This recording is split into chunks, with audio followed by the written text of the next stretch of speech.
So sudden, the news can all change. And it kind of has a way of putting what you might call the King of the North back in focus, or a potential King of the North. Let's say if you want a quick summary of Daniel chapter 11, it's basically talking about various kings that rise up either in the north or in the south of Israel. These kings rising up in the north and or south of Israel, this is Israel looking at this kind of geographically, not in Israel, but north of Israel or south of Israel, the eventual location of where this king of the north in particular will stand up. And of course, the king of the north, various prophecies come up, brings what's called Magog into focus, which is Russia. This is why so many said Bible scholars keep their eye on Russia and any potential king rising up there. And many have viewed various kings, let's say, rising up in Magog, Russia, as being the potential Antichrist.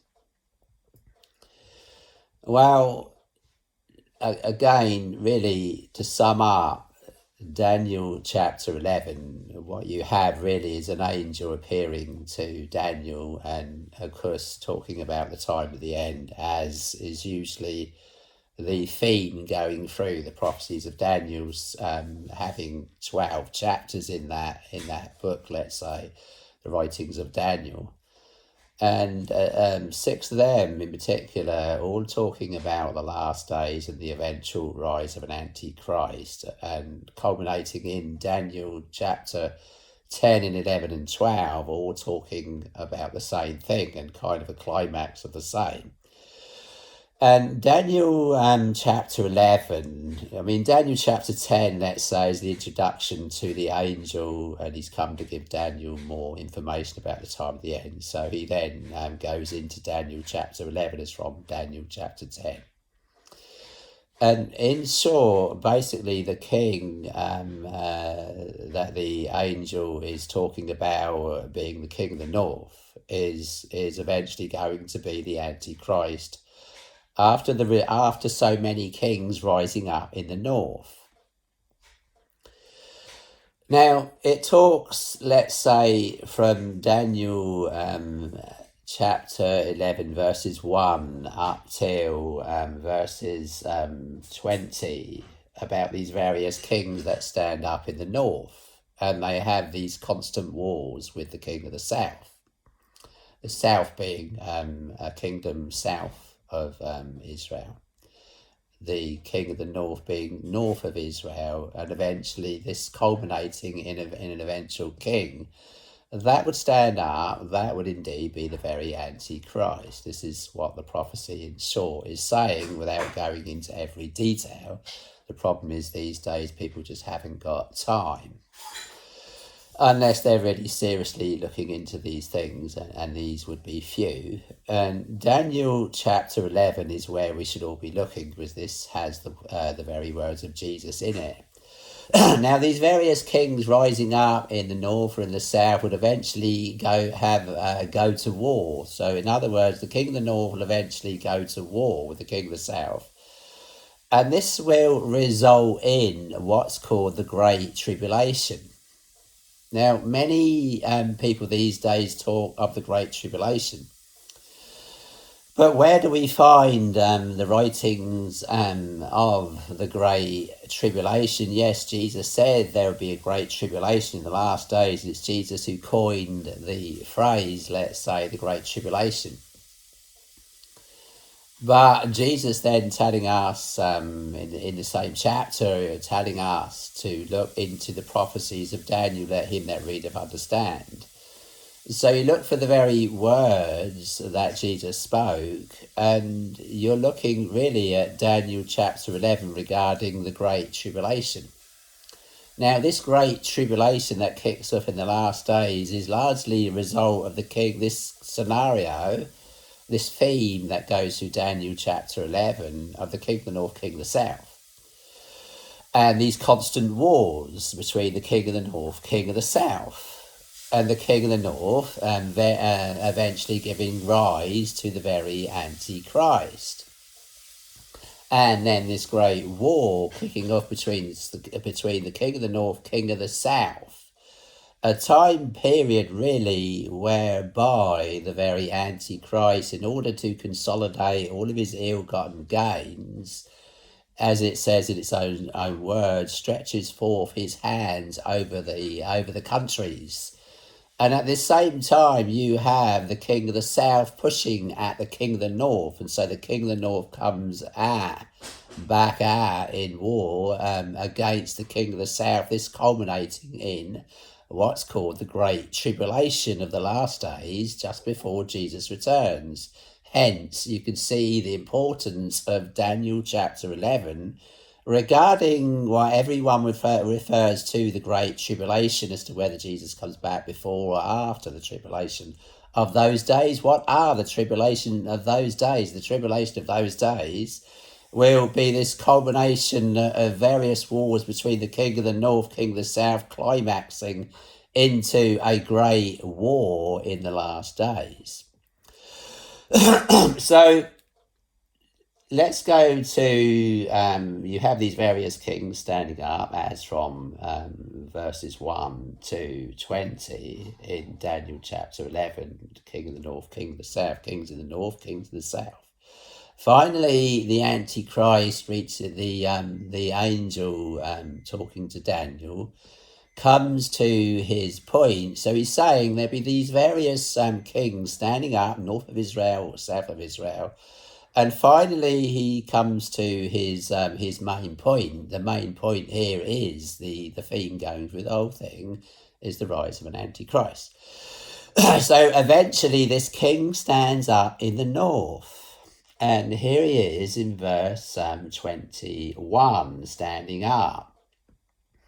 Now, in the estate of the former king, right, so there's a former kings, there's many kings standing up in the north, being north of Israel. Eventually you have this king standing up, which is the main theme of these 6 chapters going through Daniel, talking this angel appearing to Daniel, and the name Gabriel comes up on various times, culminating in Daniel 10, 11 and 12.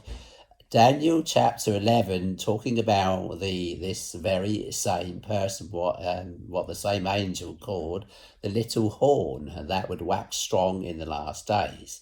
And indeed stands up in the north, which people interpret this in Daniel, in Ezekiel chapter 38, pointing to the Magog being Russia and Gog being the Antichrist, standing up in the north of Israel. So verse 21, in Daniel 11 verse 21, in short, let's say, it's so hard to get these details out in short, but to be as brief as possible and as clear as possible, which might even mean harping on certain points to make them clear and for emphasis. So here we have in verse 21, so you've had these various kings standing up in Daniel chapter 11, culminating in this king that stands up here in verse 21. So, and in his estate, in other words, in the estate of the former king, one of these other kings that stood up, the one before the very Antichrist, stands up. And this could have a time period spanning over centuries, don't forget. This isn't just talking about a few short years.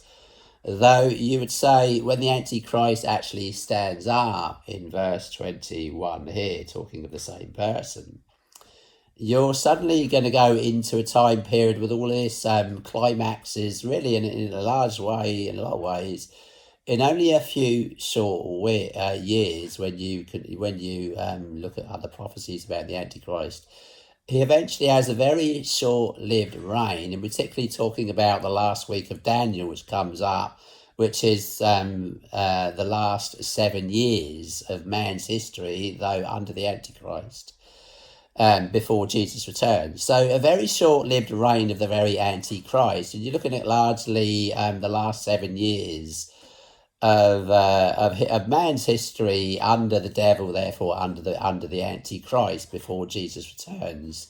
The time period that Jesus called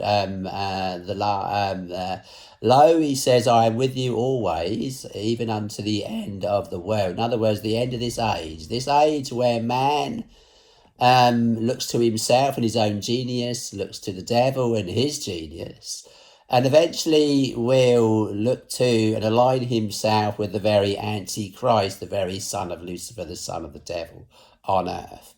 So this is the age we're in, the age of man, the age of Satan, really, and the age of science. This is man and his genius, and the eventual alliance that man will make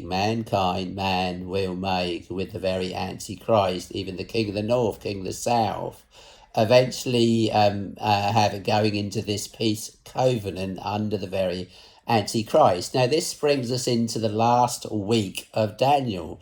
This last week of Daniel, and this great holy covenant that the whole world signs up to, the various religions of the world, and the various political persuasions, largely talking there about the king of the north, king of the south, and the great political persuasion in the last days is going to be the king of the north, largely communistic countries, autocratic countries, and king of the south being the capitalistic, materialistic, mystery Babylon the Great countries.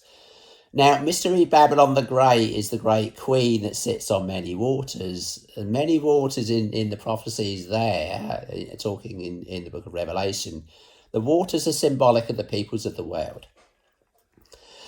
So Mystery Babylon the Great, the more capitalistic, said democratic, free world countries, in other words, do what they will, countries do what they will, really, in short, is the whole law of witchcraft, and really the Mystery Babylon the Great, the great mother of harlots and whore of Babylon, that sits on many waters, is portrayed as being largely a witch.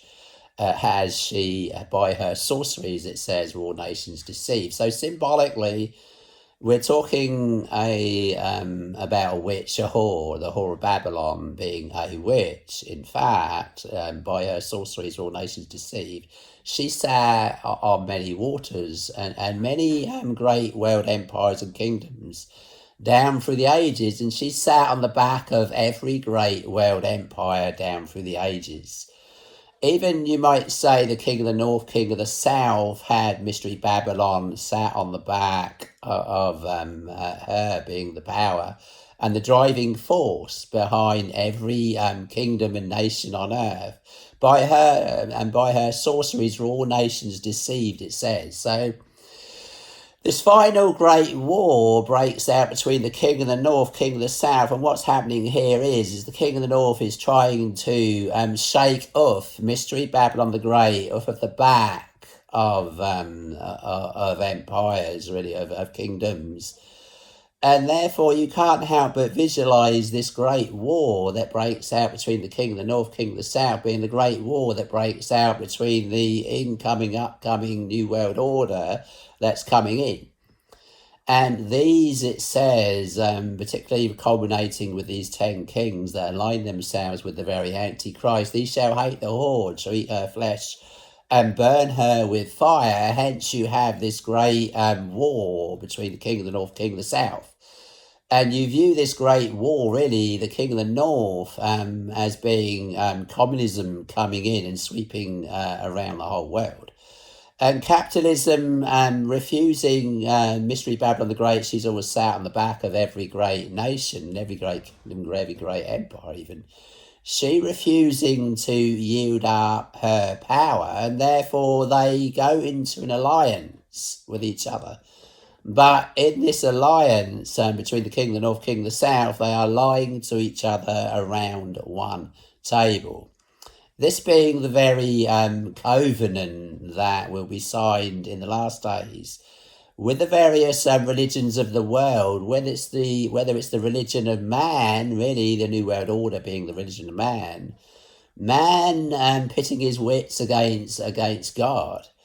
Man pitting his wits against God and aligning himself with the very Antichrist in the last days, the mystery Babylon the Great, the mother of harlots, the so-called free democratic world, do what thou wilt world, making this, going into this alliance with the very Antichrist in the last days, this king of the north that stands up and imposes his will upon the whole world.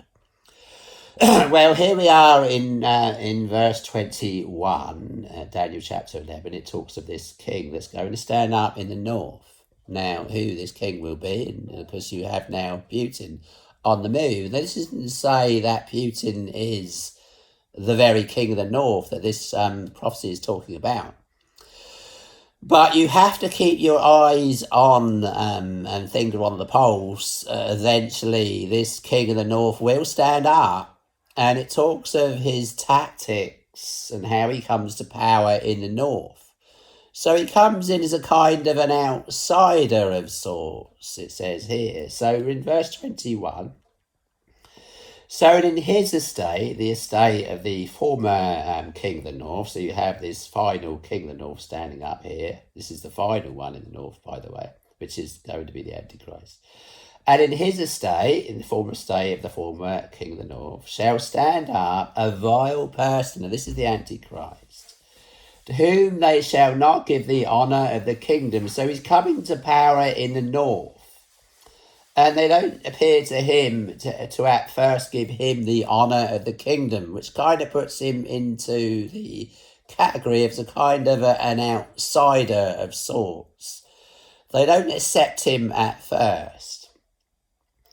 To whom they shall not give the honour of the kingdom, but, so this is his tactics now, but he shall come in peaceably. So he's coming in as a man who's he's saying he's going to bring peace even to the northern region here. So he's coming in peaceably, but he shall come in peaceably and obtain the kingdom by flatteries. So in other words, he comes in with peace proposals. He's coming in peaceably, presents himself as a man of peace, and he uses flattery. Now, there's an interesting verse about flattery in the Bible, having men's persons in admiration because of advantage. In other words, he'll flatter people and make them feel really proud and great.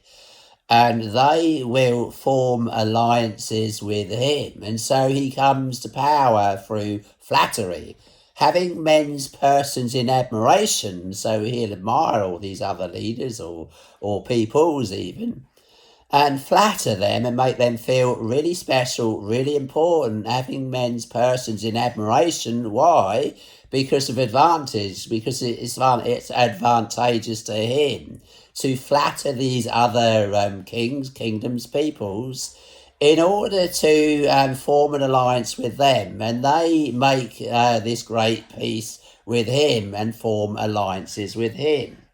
But he uses other tactics too. So he comes in peaceably, so he uses peace. In other words, he uses flattery. And it goes on, and with the arms of a flood shall they be overflown from before him. He also uses his military muscle and might and war, and imposes his will upon them either through peaceful means, either through flattery, or even through war. Either way you look at it, he comes in and gets his way. He is a vile person. The person that St. Paul called the man of sin, that would rise up in the last days. So you can't trust this man. He proposes peace. He uses flattery, but he can also do war. And with the arms of a flood shall they be overflown from before him. So you picture this great flood of arms, flood of material, military might and muscle coming in, sweeping over these various lands in the north. He's coming to power in the north here. and shall be broken. So these various kingdoms and peoples are broken. Yea, now the angel talking to Daniel names this man. This is the one. This is the king that I've been talking about all along.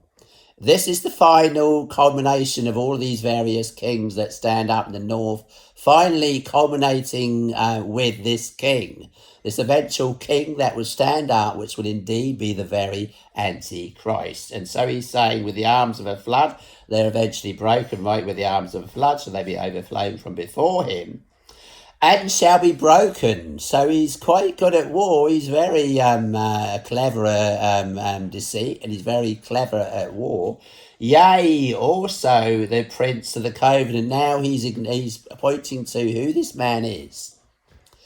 This king that rises up in the north, that uses peace, that uses flattery, that uses war to get his way. The angel is now naming him, yea, also the prince of the covenant. This is the prince of the covenant. This is the one I've been talking about. This is the one that comes in with this last week of Daniel. In other words, last week here being a Hebrew word being Shabuah, meaning 7 years. This 7-year peace covenant that this Antichrist man eventually makes with the war, with the whole world. Now, you're in verse 23 now. So he comes to power in the north, and after the league made with him, he gains power in the north. In other words, after the league made with him. So he's bringing people in the north into an alliance with him, either through peace, flattery, or war, and eventually they make a league with him.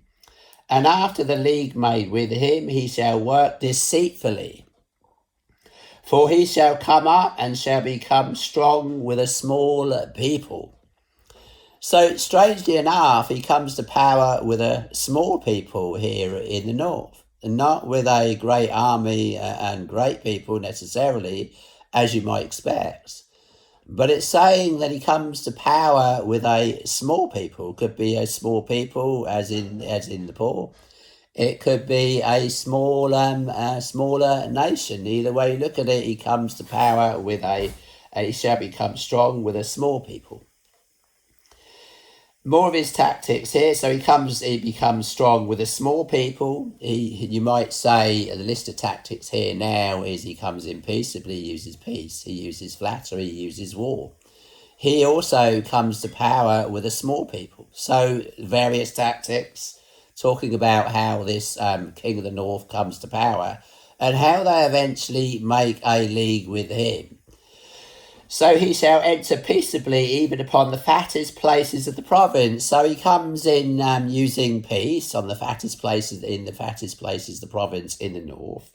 And he shall do that which his fathers have not done, nor his fathers' fathers. He shall scatter among them the prey and spoil and riches, yea, and he shall forecast his devices against the strongholds, even for a time. So in other words, he shall scatter amongst them the prey, the spoil, and the riches. He takes from the rich and gives to the poor. There's another tactic.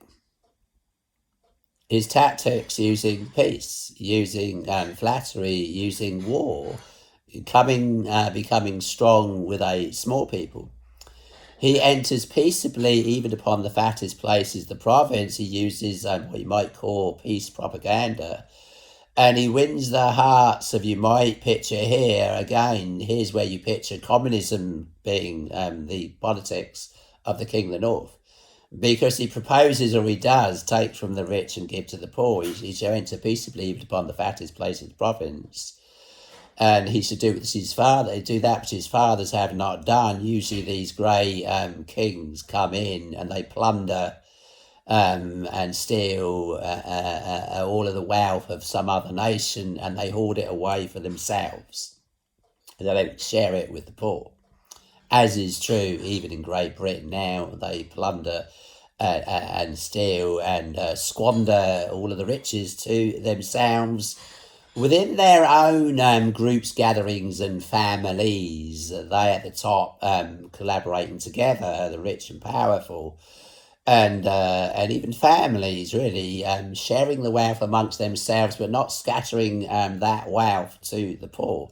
Well, this Antichrist is going to propose to be different. He's going to come in peaceably and obtain the kingdom by flatteries.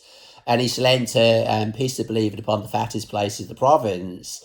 And he should do that which his fathers have not done. In other words, what other leaders haven't done. He shall scatter amongst them the prey, the spoil, and the riches.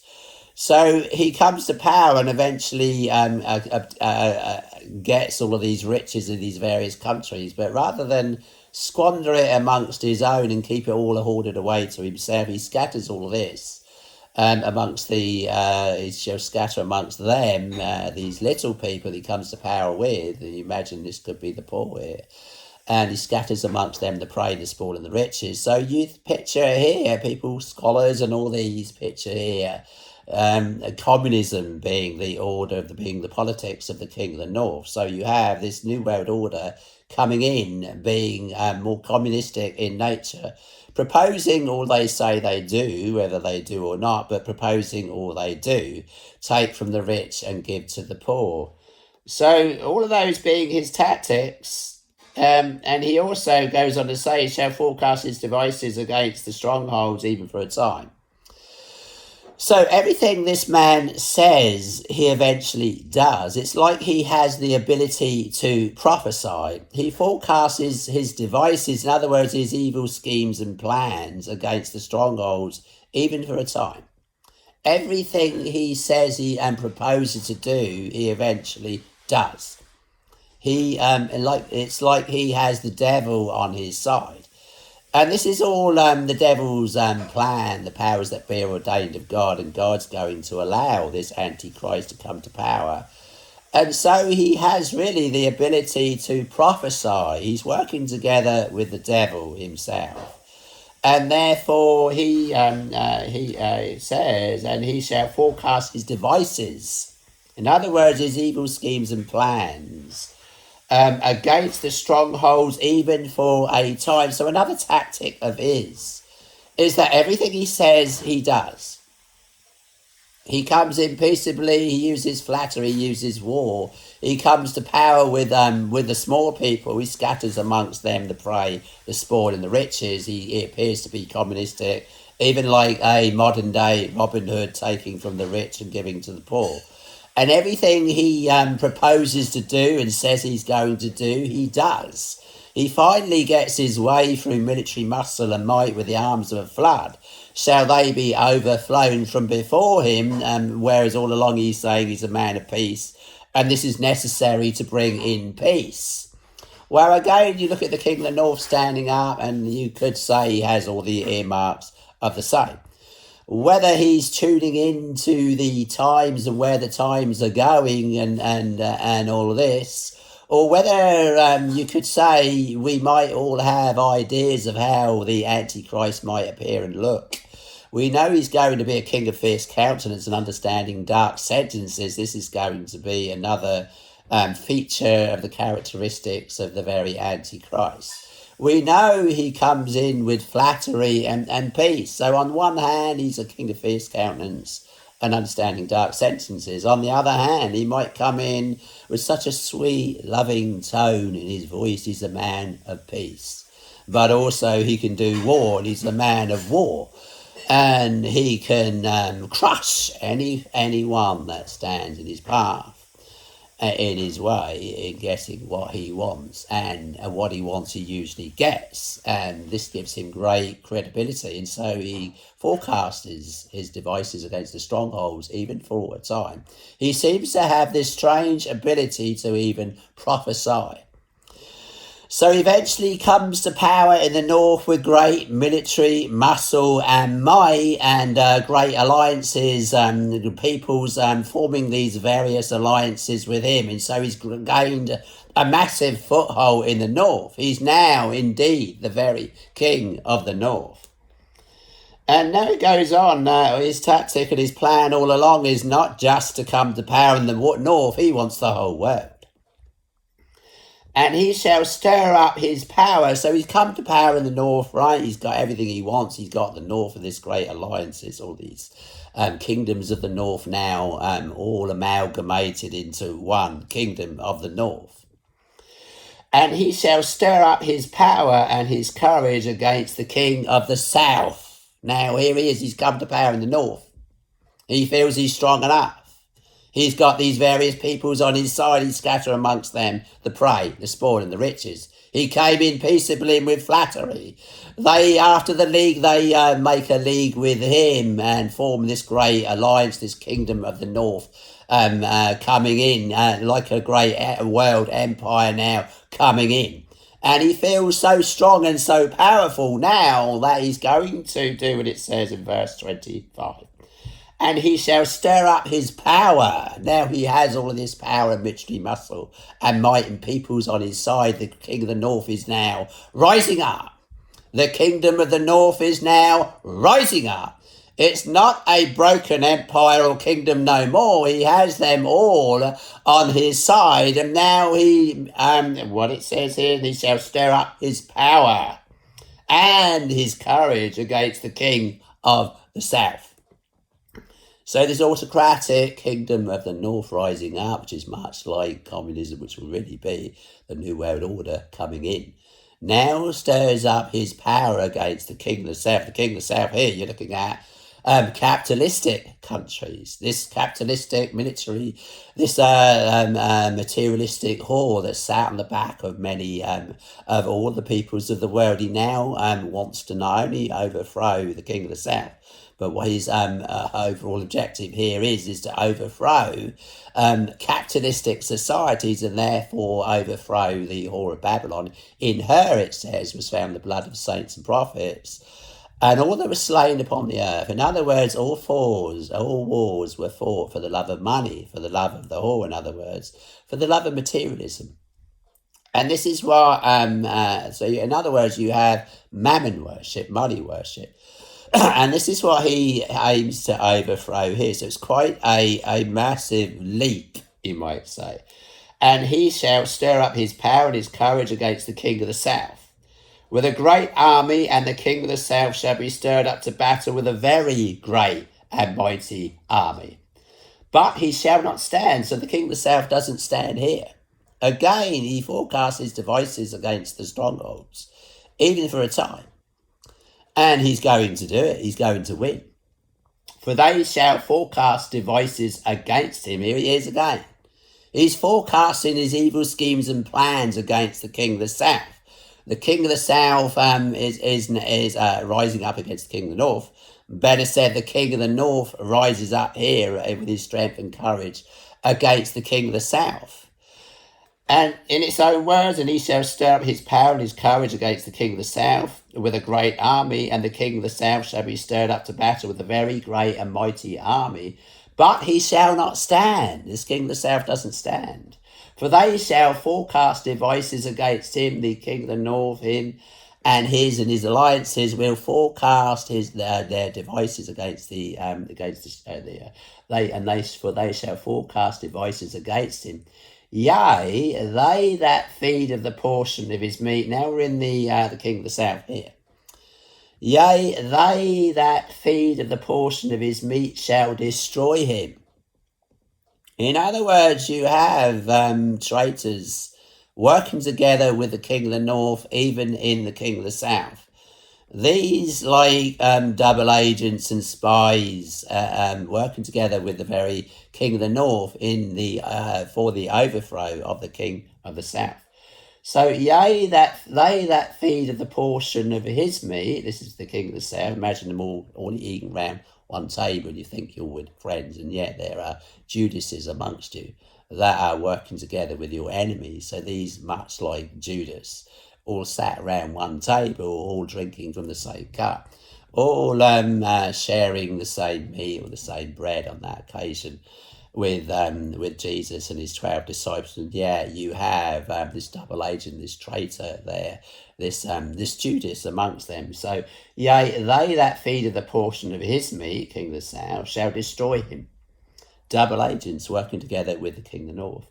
and his army shall overflow. So the king of the north, in other words here, and his army being the king of the north, shall overflow. If you have these double agents telling the king of the north of all of the tactics and schemes and plans of the king of the south, then it'd be quite easy for the king of the north to know exactly where your enemy is going to strike, and therefore anticipate what's going to happen, and then organise and mobilise your great army against the king of the south here. And so, yea, they that feed the portion is me, king of the south, shall destroy him. In other words, sabotage, destroying their own countries. And his army, so the king of the north here, and his army shall overflow, and many shall fall down slain. Now, you kind of get a lull here with verse 27. So the king of the north here wins. He wins this war with the king of the south. And you kind of picture now, here's where the king of the north imposes his will upon the king of the south. And both these kings' hearts shall be to do mischief. So the king of the north, his army's overflown, and he's won this great war with the king of the south. So he's got the upper seat here and the upper hand, and now he's imposing his will upon the king of the south. And both these kings' hearts shall be to do mischief. You picture them here all sat around one table making this alliance. Here's where it looks like you have the last week of Daniel, where they make and formulate this great alliance of nations, alliance of kingdoms, alliance of the various world religions in the world.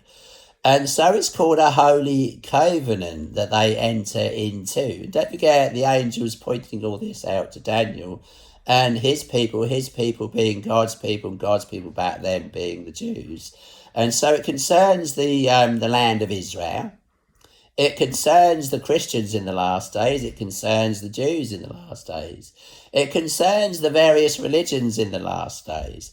It concerns the various alliances, the kingdom of the north and the alliances there. It concerns the kingdom of the south and the capitalistic countries, materialistic countries, and their alliances there. And all of these having their various religious elements to them. Whether people choose to see this or the way this way or not, you're either under Mystery Babylon the Grey, mammon worship, which is money worship. You're either under the various Abrahamic religions or other.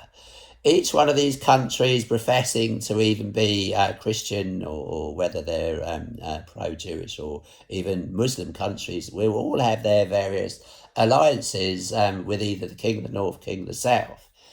So, and both these kings' hearts, so you look at the king of the north and the alliances there and the king of the south, and both these kings' hearts shall be to do mischief. They're all sat round one table here, and apparently entering into this great peace covenant. And both these kings' hearts shall be to do mischief, and they shall speak lies at one table, so that they're talking peace, they're making peace, but they're lying to each other. A so-called holy covenant, there wouldn't be lies around one table. They're entering into a sacred, holy agreement here. An agreement of kingdoms and nations and religions all aligning together under either the king of the north, king of the south, each one having their various alliances. And no doubt various religious alliances all going into this said holy covenant. It's called a holy covenant. We know it's an alliance between the king of the north, king of the south. So you know it's also an alliance that the king of the north, king of the south, we will have Israel involved in these talks here. And so it's a holy code, and the Jews might even see this man as being the long-awaited Messiah. And therefore they accepting him as the long-awaited Messiah and seeing him as the one who's going to put Israel back on the map. Israel really in the camp of the king of the south and under Mystery Babylon the Great, working together with the very Antichrist that's arising in the north. So they're lying to each other around one table, and they each have their various ideas and goals in mind. And all along the Antichrist is forecasting his devices, his evil schemes against the strongholds, even for a time. So they all make peace here. Both these the king's heart shall be to do mischief. And they shall speak lies at one table, but it shall not prosper, for yet the end shall be at the time appointed. So this alliance that they form here, this last week of Daniel, as it looks in verse 27, that they all make will not prosper. In other words, the peace that they propose with each other will not prosper. They're all lying to each other. They all have their various goals in mind and visions in mind of what they actually do want out of this peace covenant. They're making peace, but in their hearts, there's still war. In their hearts, there is still conspiracies hatching, if not or altogether going along. And the peace they're making is only in their minds temporarily, until they can eventually get the upper hand, or the Antichrist, he has the upper hand, he wishes to keep the upper hand. Therefore, it culminates in this great war between the king of the north, king of the south, where eventually this king of the south will push at the king of the north, and the king of the north will come at and against the king of the south like a whirlwind, and stretch forth his hands over the countries of the whole world in order to consolidate his gains. This culminating in what's called the Great Tribulation, a time period where the king of the north goes to war with the king of the south. So this is where the Holy Covenant is made. If you go to verse 28, then shall he return into his land with great riches. He's imposed his will upon the king of the south. And his heart shall be against the Holy Covenant. And he shall do exploits and return to his own land.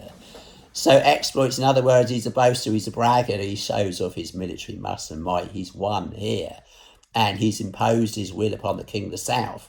They've entered into this great covenant. He's the prince of the covenant, this great alliance of nations and religions, and it's called a Holy Covenant because you have the land of Israel and the Jews involved in this great Holy Covenant, they seeing him as the eventual, as the long-awaited Messiah, as well. Of course, we know that Jesus has already come.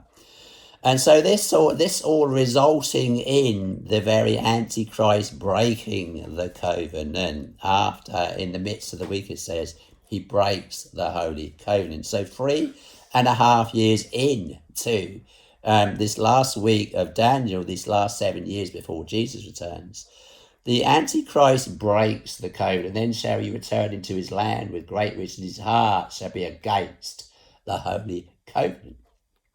And he shall do exploits and return to his own land. So his heart's against the Holy Covenant. He returns to his own land with great riches out of this agreement and covenant. But he smells a rat. He knows they're lying to him. He knows that this peace that he's brought in is a very shaky peace, very shaky indeed. They are lying. And it's not what you might call a holy covenant. A holy covenant wouldn't be based on lies. It's not a holy alliance with God himself. It's actually an alliance masterminded by the very devil himself. They're all lying to each other around one table. And all along it's the very Antichrist, and he wishes to impose his will upon all of them. And he knows he has to consolidate his gains. And so war is now in the air. And this is where just before the Holy Covenant is broken, eventually the king of the south pushes against the king of the north. War breaks out. King of the south pushes against the king of the north. And the king of the north invades Israel from the north and enters into the sanctuary of strength, being the temple. And this is when the Antichrist places the abomination of desolation in the middle of the week, when the covenant is broken, and then he imposes his will upon the whole world and opposes all that is called God, all that is worshipped, so that he as God sit in the temple of God, showing himself that he is God, something that he wanted all along, and that is to be God on earth, to be the very Antichrist and son of Lucifer on earth. So you'd have the devil on earth in the presence of the very Antichrist, when he eventually breaks this holy covenant. All this prophesied in Daniel chapter 11. And hopefully, in short, I say, but now I'm going to have to end, it's getting a bit long. But hopefully, you'll get the main features and tactics of the very Antichrist and how things unfold, things unfold in him coming to power in the north and then imposing his will upon the king of the south, formulating this great holy covenant and then breaking the holy covenant in the midst of the last 7 years, invading Israel from the north. And with arms of a flood, it says, and arms shall stand on his part, and they shall pollute the sanctuary of strength, that's the temple, shall take away the daily sacrifice, in other words, all the religious worships of the whole world, and they shall place the abomination that maketh desolate. This is the abomination of desolation that Jesus told us to watch out for, and these are the events that unfold just before all of this takes place, which finally culminates in the placing of the abomination of desolation and then the great tribulation. So hopefully that's in short for those who have had the time to listen. Very important these days because things are now snowballing. Great change is coming to the world and things are indeed becoming apocalyptic. But all this, Jesus said, when you shall see these things come to pass, look up, for your redemption draweth nigh. So praise Jesus.